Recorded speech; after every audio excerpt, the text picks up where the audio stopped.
My family ignored me for 28 years and only my grandparents cared. But when my perfect sister couldn't have kids, they demanded I risk my life as her surrogate. I said no, and they cut me off. Now they're begging, but I never looked back. I'm 31 years old. I work in real estate, and if someone had told me 5 years ago that I was going to end up blocking my entire family's numbers, I probably wouldn't have believed it. But well, here we are. The thing is, I need to tell this story because, honestly, I'm still struggling to process how we got to this point, and maybe writing it out will help me organize this whole mess in my head. I guess I should start from the beginning, though the beginning is kind of complicated to define because it's basically been my whole life. You know? I was born with a heart condition. Nothing that was going to kill me right away, but something that required constant care. Medical checkups every so often. Medication. That kind of thing. My sister Lauren, 2 years older than me, was born perfectly healthy. And that's where I think it all started. Though obviously, when you're a kid, you don't realize these things until much later. Lauren was the perfect child. Got good grades without much effort. Was good at sports. Had tons of friends. Basically was everything my parents wanted. I was the one who was always at the hospital. The one who couldn't do PE like the other kids. The one who needed special attention. And look, I understand that for parents it must be difficult to have a daughter with health problems. I don't blame them for that. But what happened after is what really screwed up my life for years. My parents basically decided that Lauren was their number one priority, and I was like a necessary nuisance. It's not that they were abusive or anything like that. I mean, they fed me and I had a roof over my head. But emotionally, it was like I didn't exist. Lauren wanted ballet classes. Boom. There they were, paying for an expensive school. Lauren wanted to go to summer camp. Perfect. There went the savings. I needed a new appointment with the cardiologist because my medication wasn't working well. And suddenly, it was a money problem. An inconvenience. Something we could postpone for another month. You know what I mean? It wasn't that they didn't have money. It was that they didn't want to spend it on me. The one who saved my life, literally, was my grandmother. Well, both my grandparents actually, but my grandmother was the one who got most actively involved. When they realized how my parents treated me, they basically took control of my entire medical situation. They paid for the doctor's appointments, they bought my medications, they took me to my checkups when my parents said they were too busy. My grandfather worked in finance, something like a senior accountant at a big company, and he had good money saved up. I remember perfectly the day my grandmother sat me down in her kitchen. I was about 14 years old, and she told me, "Megan, you're going to college, you're going to study whatever you want, and you don't have to worry about money because we already saved enough for that." I started crying right there, because until that moment I assumed I simply wasn't going to be able to go to college, that my parents were going to use whatever money they had for Lauren, and I'd have to figure it out on my own. The deal was that I had to go far away. My grandmother never told me explicitly, but I understood it. She wanted me to get out of that house, to get away from my parents and Lauren, to build my own life where nobody would make me feel like a burden. So when it was time to choose a university, I only sent applications to places that were at least 6 hours away. I ended up going to a university in another state, studying business administration because it seemed practical, and because honestly I didn't have much idea what I wanted to do with my life. I just knew I wanted to be able to support myself and never have to depend on my parents for anything. It was in college where I met Brandon. He was studying engineering. He was from the same state as me, but from a different city, and we met like the second week of classes at a horrible party where we were both uncomfortable and ended up talking in a corner all night. I think what attracted me to him from the beginning was how direct he was. He didn't play mind games. There was no drama. If something bothered him, he said it. If he liked something, he said it too. It was refreshing after growing up in a house where everything was passive-aggressive tension and favoritism disguised as unconditional love. I told him about my family like 3 months into dating. We were in his dorm room. It was a Friday night and we had ordered pizza. And I don't know why, but suddenly I started crying and told him everything, about Lauren being the favorite, about my parents basically ignoring me my whole life, about my grandparents being the only ones who really cared about me. Brandon listened without interrupting, and when I finished, he just hugged me and said, "Your family is shit. You know that, right?" And I laughed because nobody had ever told me that so directly. Everyone always tried to soften it, to say things like, "I'm sure your parents love you in their own way, or maybe they just don't know how to show it." But Brandon just said the truth, and that was exactly what I needed to hear. We got married when I was 25 and he was 26. It was a small wedding. Basically, our close friends and my grandparents. My parents and Lauren didn't come. I had invited them, mostly because my grandparents asked me to, but my parents' excuse was that Lauren had an important event that weekend, and they couldn't miss it. Lauren's event turned out to be an amateur tennis tournament. I don't know. Something completely forgettable. But, well, their priorities were always clear. My grandmother cried through the whole ceremony, I think half out of happiness for me and half out of sadness because her own children weren't there. My grandfather walked me down the aisle, and when he handed me over to Brandon, he whispered in my ear, "That man is going to take care of you better than your father ever did." And he was right. The first years of marriage were good. Brandon got a good job at an engineering firm. I started working in real estate, and it turned out I was pretty good at it. We bought a small but nice house. We had our group of friends. Basically, we were building the life I had always wanted. I talked to my grandparents every week on the phone, but with my parents and Lauren, I had practically no contact. They never called. I didn't either. And we all pretended that was normal. When I was 28 years old, Brandon and I decided we wanted to have a baby. I was honest with him from the beginning about the risks. I told him that with my heart condition, a pregnancy could be dangerous, that we would have to consult with several doctors before even trying. We went to see my cardiologist, an older man who had treated me since I was like 12 years old, and he was brutally honest with me. He told me that yes, it was possible to get pregnant, but that it would be considered a high-risk pregnancy, that I would have to be constantly monitored, that there were real possibilities of serious complications for both me and the baby. But he also told me that if I wanted to try, he would be there to support me and do everything possible to make it safe. "Brandon, let me make the decision completely on my own," he told me. "It's your body. It's your life that's at risk. I support you in whatever you decide, but I'm not going to pressure you in any direction." And that was exactly the opposite of how my family had always treated me, where I never had a voice in anything, where my needs always came last. I told him yes, I wanted to try, that I understood the risks, but that I felt this was something I really wanted to do. The pregnancy was a nightmare. I'm not going to lie. I was on bed rest most of the time. I had to stop working after the first trimester. I spent 2 weeks hospitalized in the 7th month because my heart was having trouble handling the extra load. My grandparents came to visit me several times. My grandmother would sit next to my bed for hours holding my hand. My parents sent flowers once, with a card that said, "We hope you get better soon, Lauren and them." They didn't even bother to write separate messages. My son was born by emergency C-section at 36 weeks. He weighed 5.5 pounds, had to be in the NICU for a week, but he survived and I survived, and honestly, that was more than some of the doctors had expected. After delivery, my cardiologist was very clear with me. He told me, "Megan, your heart barely managed this pregnancy. You cannot risk having another one. It would be extremely dangerous, potentially fatal." I asked him how dangerous exactly, and he told me it would basically be like playing Russian roulette, that maybe it could turn out fine, but there was also a very real probability that I wouldn't survive. So that was the decision made. Brandon and I were going to have only one child, and we were perfectly happy with that. Fast forward like 3 years after my son was born. My grandfather started having health problems. Nothing super serious, but enough that my grandmother was worried and asking for help. Brandon and I made the decision to move back to my hometown. We bought a house like 15 minutes from where my grandparents lived, so we could be close and help with whatever they needed. I could still work in real estate from anywhere. Brandon was able to get a transfer to an office of his company in the area, so logistically it made sense. What I didn't expect was that suddenly my family wanted to be in my life. I had gone years without really talking to them, and from one day to the next, my mom was calling me every week. Lauren was sending me messages asking how I was. My dad even invited me to lunch a couple of times. At first, I thought that maybe they had finally reflected on how they had treated me, that maybe they were trying to rebuild our relationship. I was being cautious, you know? I wasn't going to forget 28 years of being treated like garbage just because they suddenly decided to be nice, but I also wasn't going to completely close the door. I should have known better. I should have seen the signs. My grandmother warned me a couple of times. She would tell me, "Be careful, Megan. Your mother is acting weird. Something's going on."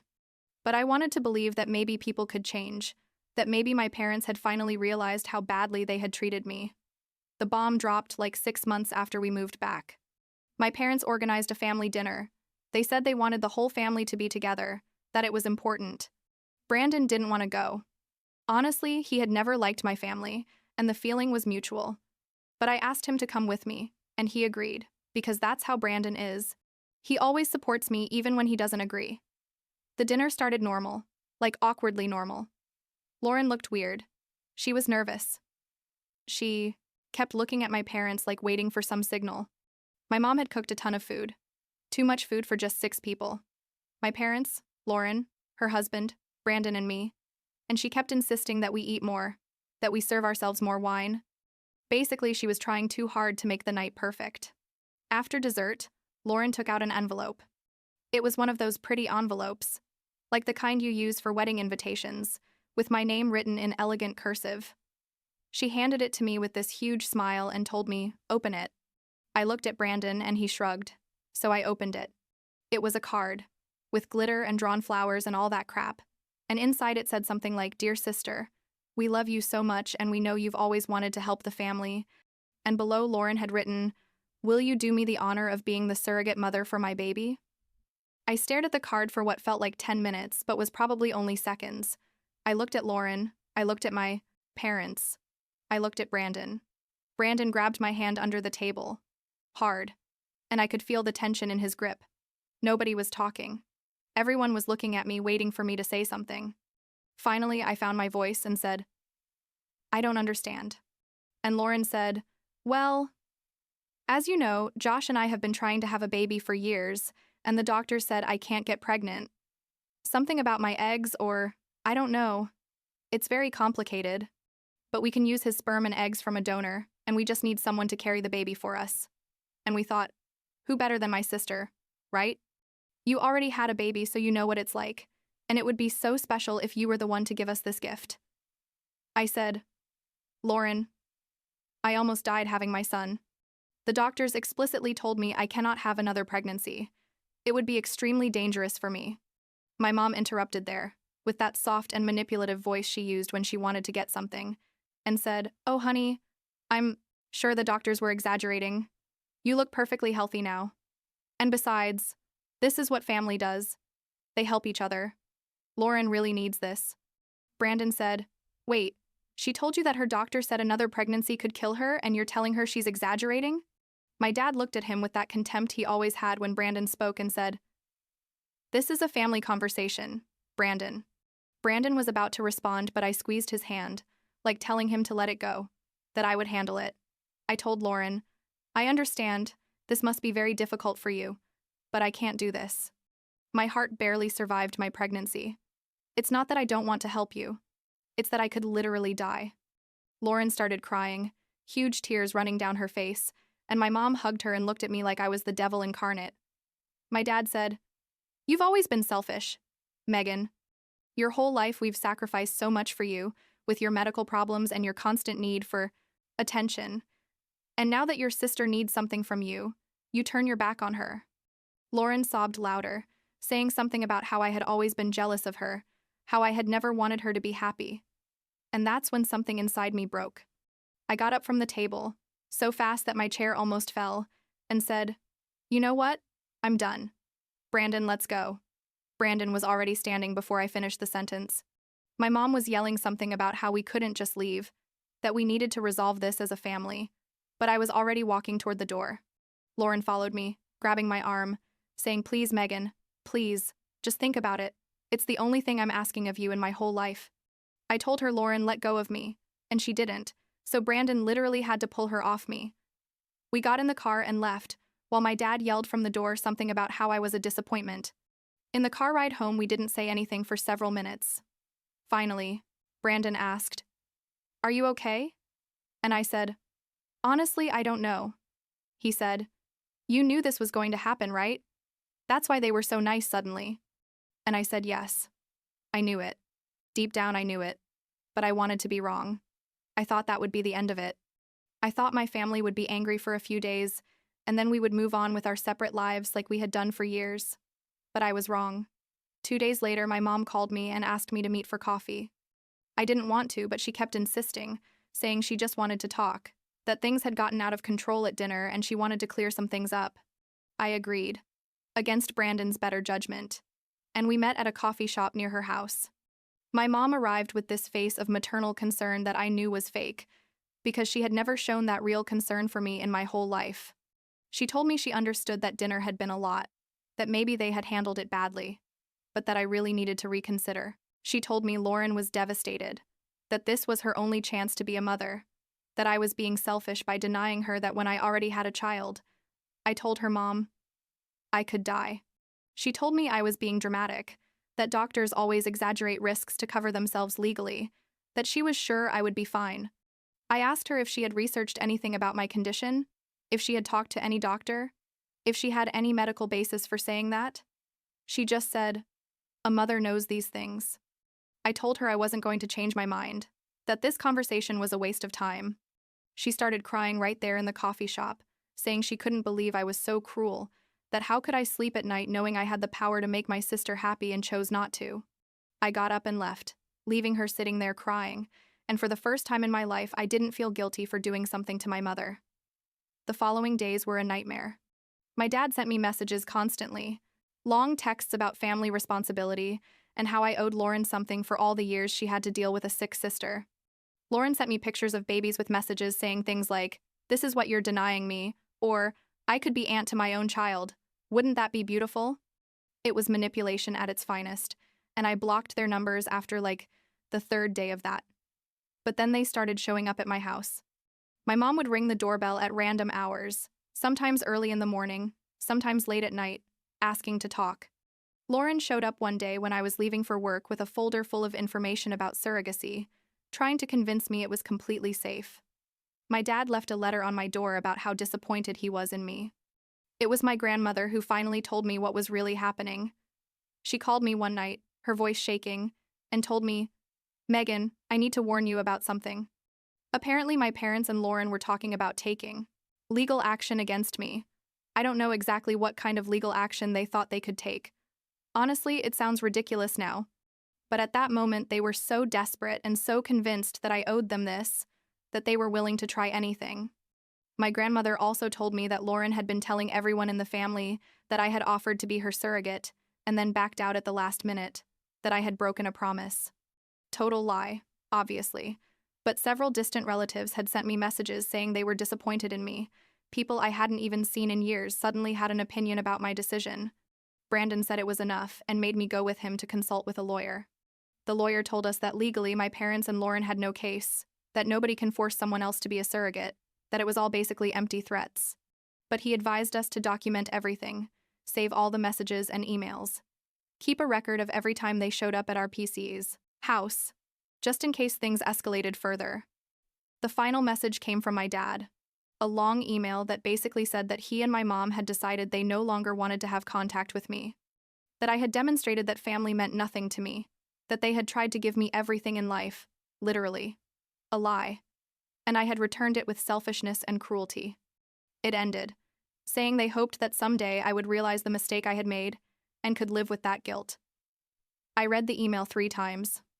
The first time I got angry, the second time I wanted to cry, the third time I just felt relief. Brandon asked me what it said, and I told him basically, they're disowning me as a daughter. He asked me how I felt about it, and I said honestly, relieved. I was never really their daughter anyway. I blocked their numbers, blocked Lauren, blocked all the relatives who had sent me judgment messages. My grandmother was sad. She never wanted her family to be destroyed like this. But she supported me completely. She told me that she and my grandfather would always be there for me, that I had made the right decision, that I should never risk my life for people who had never valued me. It's been 8 months since that. Lauren apparently found another surrogate, a friend of a friend who needed the money. My mom sent me a message from an unknown number, telling me Lauren was pregnant, and that I had missed the opportunity to be part of something beautiful. I didn't respond. My dad supposedly told my grandparents that he no longer considers me his daughter, that to him I basically don't exist. That's fine. The feeling is mutual. My son asked the other day why we never see my parents like we see Brandon's parents. I told him the truth, in an age-appropriate way. I told him that sometimes families don't get along, and it's okay to put distance from people who don't treat you well, even if they're family. He processed it for a minute and then asked if we could still see. Grandma and Grandpa, my grandparents. And when I said yes, he shrugged and went back to playing with his Legos, like it was the most normal thing in the world. Brandon asks me sometimes if I regret moving back, if things would have been easier if we had stayed away. I tell him no, that we came from my grandparents and they're worth it, that any drama with my parents and Lauren would have happened eventually anyway. And it's true, you know? They were always going to want something from me at some point. There was always going to be some loyalty test that I was going to fail in their eyes. Last week I had my annual checkup with my cardiologist. He told me my heart is stable, that the medication is working well, that everything looks good for the next few years. I told him about what had happened with my family, about their request for me to be a surrogate. He shook his head and told me I had made the right decision, that another pregnancy really could have killed me. He gave me a letter, documenting my condition and the risks, just in case I ever need it legally. It's stored in a drawer in my house, along with all the messages and emails I received from my family. I don't know if I'll ever talk to my parents or Lauren again. It's part of me thinks that maybe in a few years, when all this has calmed down, we could try to have some kind of superficial relationship. But another part of me, the most honest part, knows we probably won't. They made very clear what I'm worth to them, and I'm finally at a point in my life where I don't need to beg for love from people who are never going to give it freely. My grandmother says I'm happier now than ever, that you can see it in my face, in how I talk, in how I move through the world. And she's right. It's weird, but freeing yourself from toxic people, even when they're your family, is like taking off a weight you didn't even know you were carrying. Brandon and I are good. My son is growing up surrounded by real love. My grandparents see me every week. That's my family now. The people who chose to be in my life, and that I chose back. Sometimes I feel guilty. Not for saying no, because I know that was the right decision, but for feeling so relieved that they're gone from my life. You're supposed to love your family. You're supposed to miss them. But I don't miss them. I don't miss the awkward dinners where Lauren was the center of attention and I was invisible. I don't miss my mom's calls where she basically ignored me unless she needed something. I don't miss my dad's look of disappointment that was basically the only look I got from him for 28 years. What I do miss, I guess, is the fantasy. I miss the idea of having a normal family where everyone loves and supports each other. But that was never my reality anyway, so I can't miss something I never really had. Brandon says I'm going through grief, not for the people they really were, but for the people I wanted them to be. And I guess he's right about that too. My son is in kindergarten now. He has little friends, goes to birthday parties on weekends, is learning to read. When I see him play, I promise myself that he's never going to feel what I felt. He's never going to question whether his parents love him. He's never going to feel like he's a burden. He's never going to have to beg for basic attention. And if someday he has a brother or sister, which probably won't happen for medical reasons, but if it happens through adoption or something like that, I'm going to love them both exactly the same. Because that's how a family is supposed to work. My grandparents came to dinner last night. My grandfather is better, his health problems stabilized with new medication, and my grandmother is calmer now that he's better. We ate pasta that Brandon made. My son told them about his day at school. We played a board game after dinner. It was simple, normal, boring even, and it was perfect. That's what a family is. Those simple moments where nobody is trying to manipulate you or use you or make you feel bad for existing. When they were leaving, my grandmother hugged me extra tight and whispered in my ear, "I'm proud of you." And those 4 words meant more to me than anything my parents ever told me. Because they came from someone who really knew me, who had been there in my worst moments, who had seen me grow and struggle and survive, and who loved me anyway. That's real love, not the conditional version my parents offered where you had to constantly earn it and it still was never enough. I don't know what's going to happen in the future. Maybe Lauren will have her baby and be happy and forget she ever asked me this. Maybe my parents will eventually realize what they lost. Though honestly, I doubt it. Maybe in a few years I'll run into them somewhere public, and it will be awkward, and we'll keep walking. Or maybe I'll never see them again in my life. And all those possibilities are fine, because for the first time I'm living my life for me, not trying to earn the love of people who were never going to give it freely anyway. The only thing I know for certain is this. I made the right decision. I chose myself. I chose my husband. I chose my son. I chose my health and my life. And if that makes me selfish in their eyes, then I guess I'm okay being selfish. Because what they call selfishness, I call survival. And after 31 years, I finally learned that it's okay to put yourself first, especially when nobody else is going to do it for you.